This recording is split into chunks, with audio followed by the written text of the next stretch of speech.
Dzień dobry. Wiedziałem, że mikrofon będzie najdalej, jak to możliwe. Witam Państwa też na panelu dotyczącym, jak to dzisiaj mówimy cały czas, o ESG. Panel będzie w języku angielskim z uwagi na naszych zagranicznych gości. Welcome our guest, welcome panel. How ESG related regulation will affect to the labor market in Europe in the context of global competition. Jerome Bellion-Jourdan, Deputy General Secretary, International Organization of Employers. Welcome.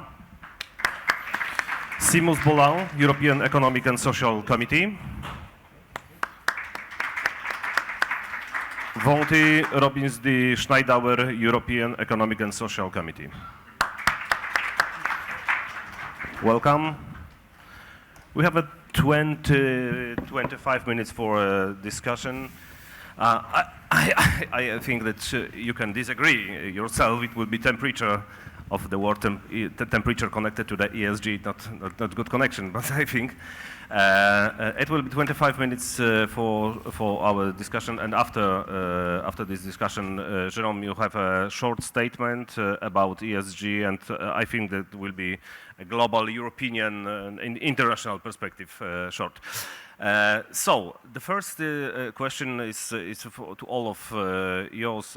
Do you think that ESG this is an opportunity, this is a challenge, or that will be or can be problem for companies, especially for SMEs? Jeremy, start. Thank you very much, and I'm extremely pleased to be with you today. Flight yesterday from Geneva to be with you today. On your question, I may start with what I reread as I came for this panel.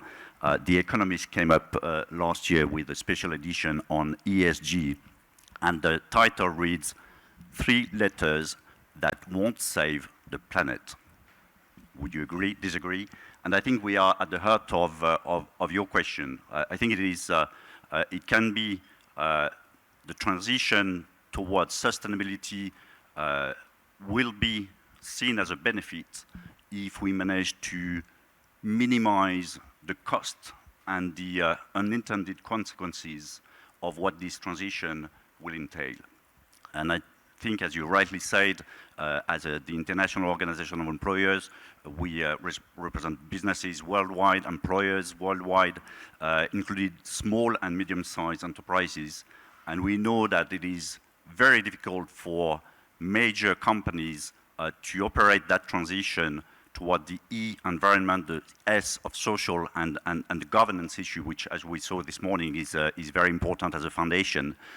It is even more of a challenge for the very small and medium-sized enterprises, and that's our message, I would say, to policymakers, to legislators. Let us make sure that legislation is meant to be effective and can be translated without being too much of a burden for particularly the small and medium-sized enterprises. Okay, thank you. And your opinion is a challenge, chance, or problem? Thank you very much, and delighted to be here. Coming from what's called the civil society side of the European Economic Social Committee, a number of things occurred to me. We know we have a climate problem. We know climate change is going to bring a lot of change to the way we do our business. And we also know that change is difficult. And those of you who remember being young, and as a child, when you got your first spoonful of medicine that you didn't like, that you still don't like, you were told it was for your own good, so you take it.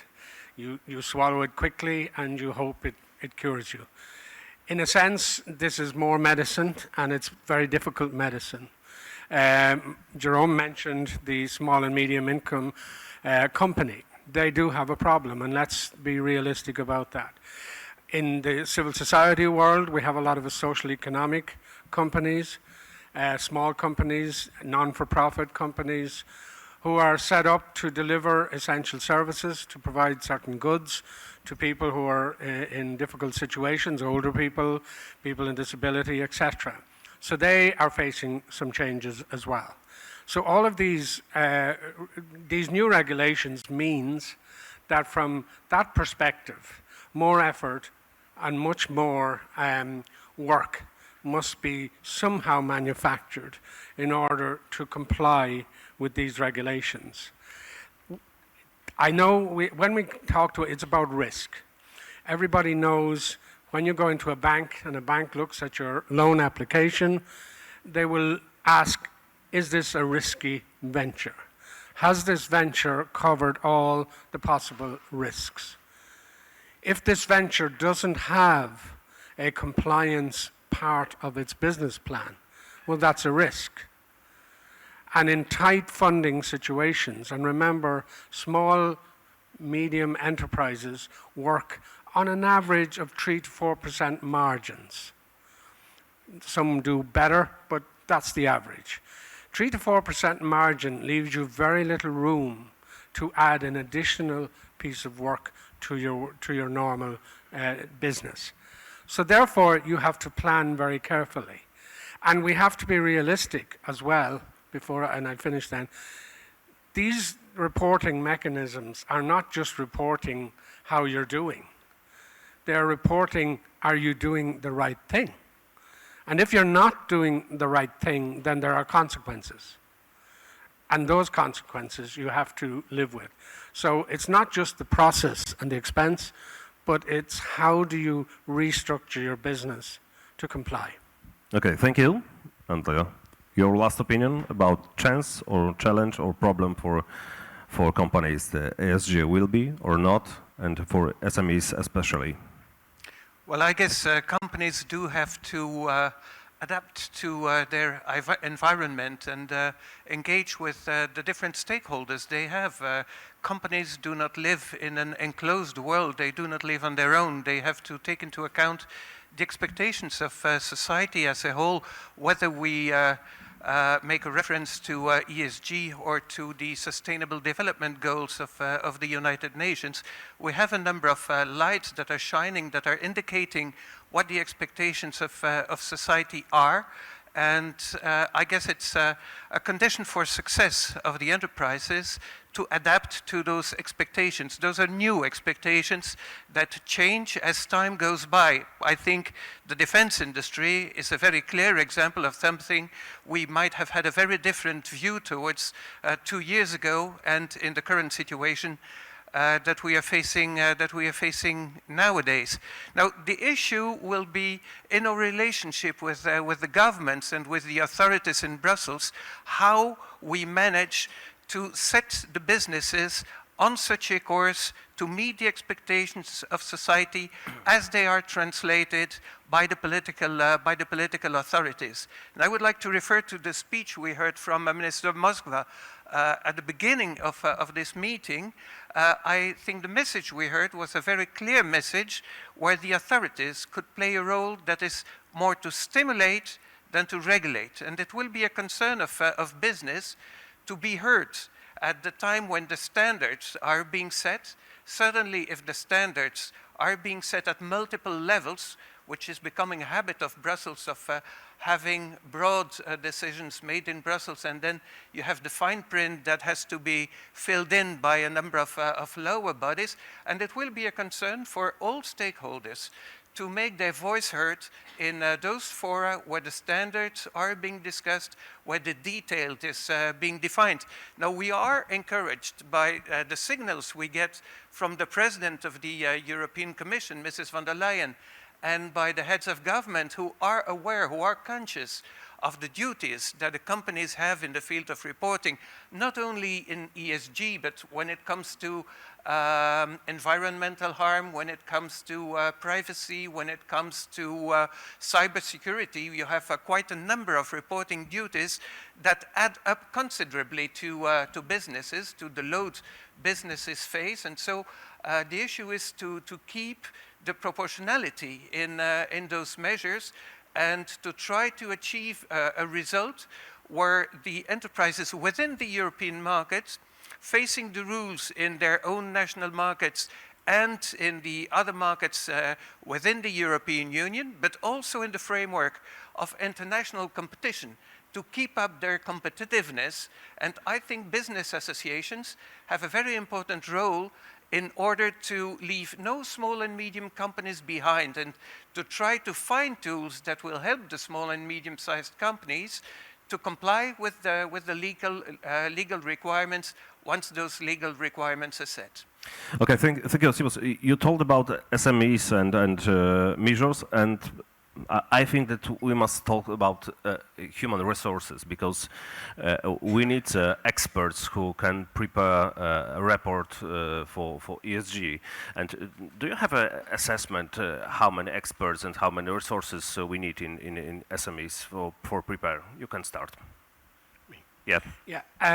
I would imagine we are not there at that level yet of the number and the resources we need. I think even this conference is an indication of, first of all, the interest, which you could argue should have been there 2-3 years ago. But it's only really now because, as our colleague said on the last panel, we have an August deadline and we have other deadlines coming fast. I don't think we're ready yet. Okay, do you agree that we need resources in company? I would definitely agree that we need to upskill and bring experts to be able to move forward on the sustainability agenda. And if we want to be really serious when it comes to implementation of what is in the making at the European level, the corporate sustainability due diligence directive, what is already now law, the corporate sustainability reporting directive, we need, I would say, even more than a few experts in companies. What is required, I think, is really a change of mindset within companies. And I think it was said before, early this morning, that what is required is really for this move towards sustainability to become something that is really embedded across the board in all companies, from the higher levels of the companies, the CEOs on the board, to all the levels of the operation, and really that each employee, in a sense, of a company feels part of that transformation which is required by company. It is a challenge, and it is, you know, it requires the right skills, but also, I would say, a change of mindset and a move towards sustainability at the heart of the operations of all companies. Okay, thank you, Wautier.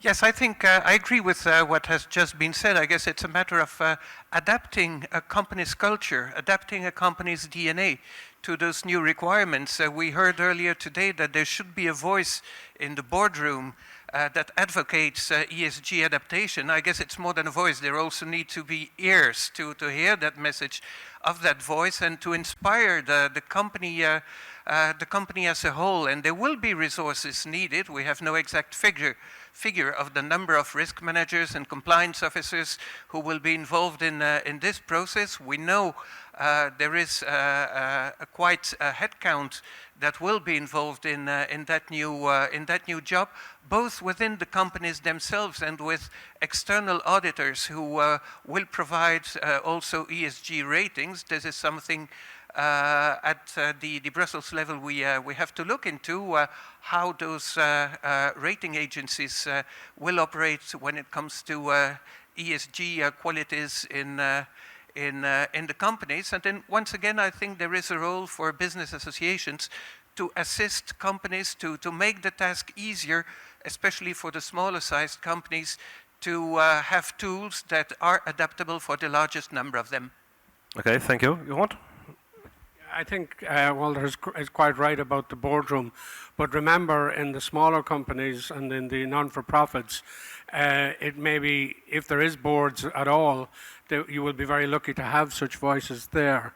And I know from talking to my own colleagues, and especially the NGO and social economy projects, they haven't even thought about this yet. So I think we have a real problem. Okay, thank you. I know that we can talk long about ESG SMEs, and I have a few topics. And a second one is how to ensure that the information who will be in reports of ESG will be comparable across the countries and the industry. On European Union level, yeah? Yeah, I think here you're touching at one of the most difficult challenges. If we go back to the history of the three letters, ESG, environment, social and governance, it's been an issue from the start. First, how to have a common definition of what we mean by environment, social and governance, and then how we measure progress towards those objectives. And I think here, I think it would be an illusion to believe that the directive and that legislation at the European level and that at the national level will translate into ways to effectively measure in a standardized ways. As you mentioned, there are differences from one country to another, even within the European Union, and let alone globally. And we know how rating agencies are struggling to come up with similar evaluations of the performance of companies. I don't think that the legislation will change that. I think what we can maybe try and strive to improve is that the metrics, the methodology used can be standardized, even if I would say at the national level and even sometimes within the country, the situations may differ. Okay, Wautier, do you believe that that the report will be truly comparable across the countries and industry?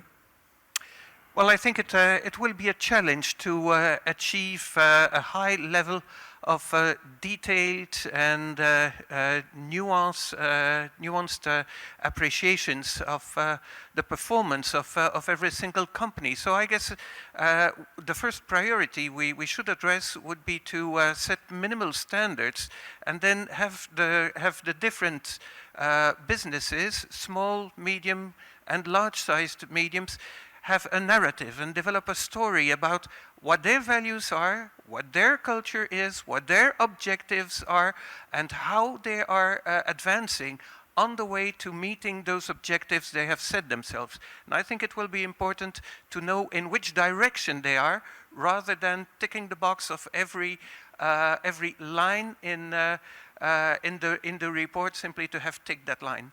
Okay. Yeah, I think that's quite right. I think the reality is the history of looking at how directives are implemented across the EU always indicates there are differences. It doesn't matter whether it's an environmental directive or any other directive on women's rights or on workers' rights or whatever rights, there is always a lag across the 27 members, and indeed some countries will find themselves before the various courts because they're not doing anything. So that would be no surprise, but I think my colleague has talked about minimal standards. And again, to be careful about that, because climate change should be something we are really worried about. It is a crisis, and we can't set the bar so low that it won't really contribute to easing that crisis. Okay, and that's another question, but it's connected. How can we effectively measure the data contained in ESG and ESG reports? Yes, please. I think we are going into even more technical issues there, and I would think that if we had the answer to this question, I think we would be in a different place. I think that's exactly this issue that we must wait. We need to. I think we need to figure out already now with the legislation in the making how exactly we can improve means to measure against the standards that are being set out, and even if as I said, we do not have. We have to recognize that there are differences among the member states of the European Union and globally, but at least to have some agreement on the methodology to be used to measure progress against those standards. Okay, Seamus? Yeah, it largely depends, I think, on the measures each country takes. In the EU, it's subsidiarity, so effectively each country adopts the best way or the best plan it thinks will work. So how it manages, first of all, its data and how that's managed in the European is really, it won't be easy, but it starts with each individual member. Yes, please. I just would like to add that it is also possible to develop with understanding with external stakeholders a number of targets and a number of commitments. I come from an industry where there is at European level a joint statement between trade unions and employers. I refer to the insurance industry, where you have such an understanding between the large insurance companies, the smaller sized agents and brokers, and the trade unions of the sector that have, in a joint statement, agreed on a number of such standards to be applied across the whole chain. And this enables both the employers and the trade unions to speak with a common voice when they are engaging with the European authorities. So I guess this is a contribution to setting such standards in a voluntary way on top of what comes from above. Yes, and do you think that European companies, or especially SME, they are ready for reporting ESG, ready for with experts and resources? Simon, yeah. At the moment, as I said, many of them haven't even thought about it enough yet.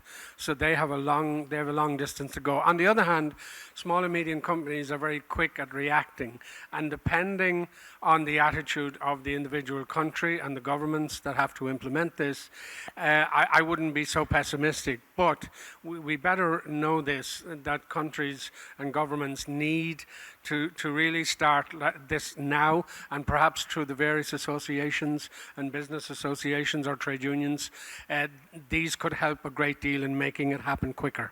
Do you agree with this? Is not optimistic vision, eh? Well, in my country, in Belgium, I see a lot of energy with the SME associations. I know the individual SME companies are very busy with their day-to-day operations. And you need to have the energy that comes from their business federations, especially the ones that are dedicated to SMEs, to bring the message across, to make sure that their members are on board, that their members put this on their agenda, and that they follow the trend, with the risk, if they would not do, to lose competitiveness at the end of the day. And Joe?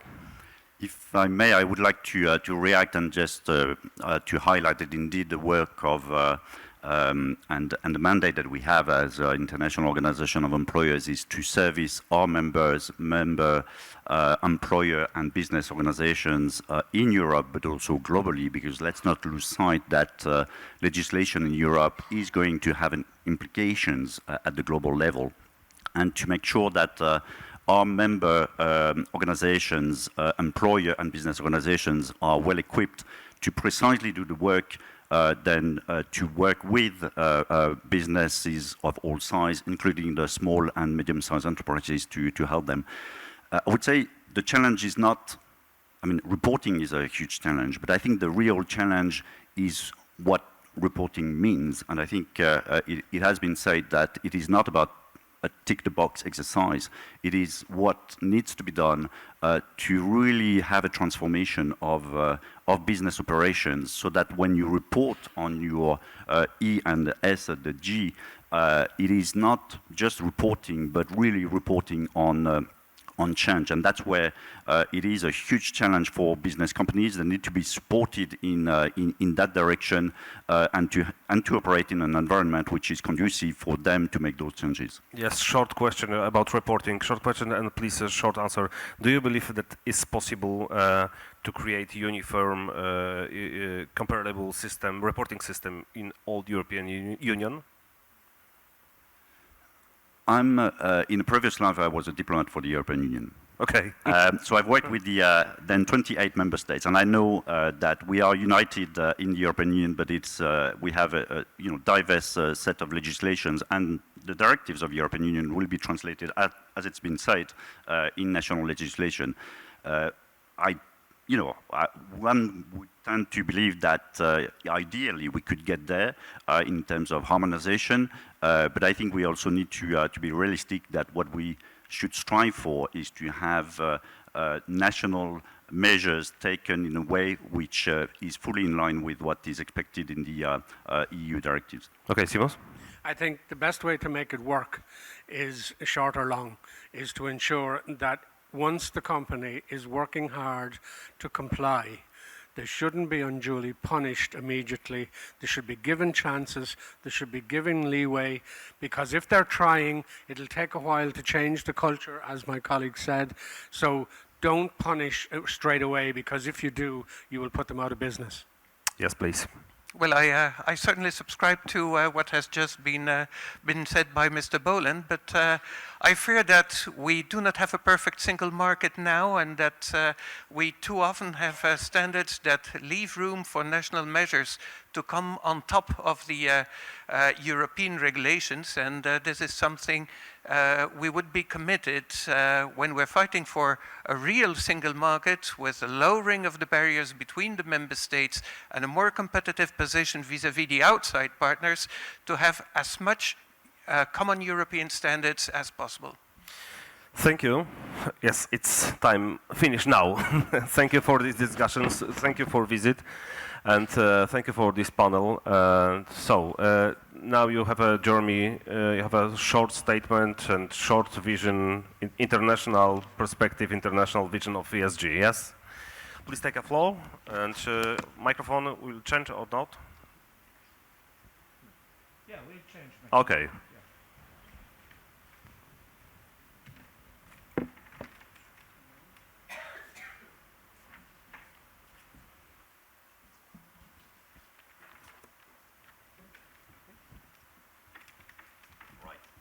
Does it work?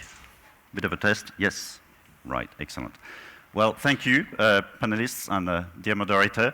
A bit of a change, me standing to take maybe a different viewpoint on everything that we've discussed since this morning, and maybe to zoom out to highlight the relevance of what we are discussing today. And as it's been said by the minister, I think it is not about discussing, it is really about thinking what is it that can turn those discussions into concrete plans and actions. I stand here as a representative of the International Organization of Employers. Our Secretary General, Roberto Suarez-Santos, unfortunately could not make it. I'm his deputy. I would like to thank, obviously, the organizers for this amazing set of discussions, all speakers, panelists, and all of you in the room, because I think we have the expertise also in the room today. If I'm here today, it is as a representative of this network of 148 employer and business organizations worldwide. So we have really this global reach of organizations working with businesses of all sizes. So I'm representing here, and I feel quite humble, because it's, you know, I have behind me millions of business companies, small and bigger companies. What I'd like to do today is also to acknowledge the role of our member here in Poland, the Employers of Poland, this organization which is a member of the International Organization of Employers, and the president was with us this morning, and I would like to thank him and to acknowledge the role of his organization in Poland. Now, zooming out, I'll do it in a short way. ESG. As I prepared for this, you know, it's not a prepared statement, but something to really connect us to wider issues. First, I felt I should connect this discussion to the various processes in which the International Organization of Employers is involved on what we call business and human rights. I was, 10 years ago, when I was a diplomat, involved in the finalization of the UN guiding principles on business and human rights. And business and human rights is maybe one of the ways, the guiding principles, one of the ways to progress on the S, the social of the ESG, in a situation where we have in Geneva the Forum on Business and Human Rights, also a push for a legally binding instrument on transnational corporations and business enterprises with respect to human rights. and also at the same time, and I think that's quite interesting for our discussion, an increasing connection between human rights and environment, which, by the way, if we look at the EU directive on corporate sustainability due diligence, it is about human rights and environment. Increasingly, what we see is also, as you may know, the Human Rights Council not long ago recognized the right to a healthy environment as a human right. So even the very idea of a right to a healthy environment has been recognized, and this has been endorsed by the UN General Assembly. We're still figuring out, as the International Organization of Employers and with all our members, how will that translate when it comes to regulation, to legislation, but there is a trend in that direction. The second forum and agenda, which is, I think, extremely relevant for our work here, is obviously everything that is done at the level of the International Labour Organization in Geneva, where the International Organization of Employers is representing employers, and we have the International Trade Union Confederation, and that's a setup of social dialogue at the global level that we also see then at national levels, which has been there for more than 100 years. The reason why I'm mentioning the International Labour Organization is that we have, starting in fact on Monday in Geneva, the International Labour Conference, and I just would like to refer to one of the issues that is going to be discussed, just transitions. And that's exactly, I think, what has been also discussed this morning, how to think and conceive in a situation where we face the risks connected to climate change, but wider issues of linked to the environment, how to think that that transition in a way which can be just. I think it is a challenge, and the way we see it as employers, and we are here to represent the employers in this forum starting on Monday, the International Labour Conference, is that thinking just transition means that we should not only, and we have obviously to look into issues such as inequalities, but I think we have to look at a number of issues connected to the world of work. I highlight a couple of points. One, we need efficient employment policies to ensure this transition. We need adequate support to companies and particularly to the small and medium-sized enterprises. We need also adequate regulation and access to finance. And as I'm short of time, I would like finally just to highlight that all this also connects to a wider agenda, which is the 2030 agenda. We are at midpoint in 2023, 7 years to go, and processes in New York. We have in July the high-level political forum measuring progress on the 2030 agenda, and all the discussions, part of the ESG, also connect to this wider agenda with the agenda of collaboration, which is a point that was also highlighted by the minister this morning, the SDG 17, and which is about partnership, and all this will prepare us for the SDG summit in September. So that was just a way maybe to connect the discussions that we're having here on ESG to wider issues, and really to take this as an encouragement that everything that we're doing here and in all walks of life connects to global issues, global processes for which we are all committed to make progress. Thank you very much. Thank you very much. Thank you, guys. And thank you for this discussion. Thank you.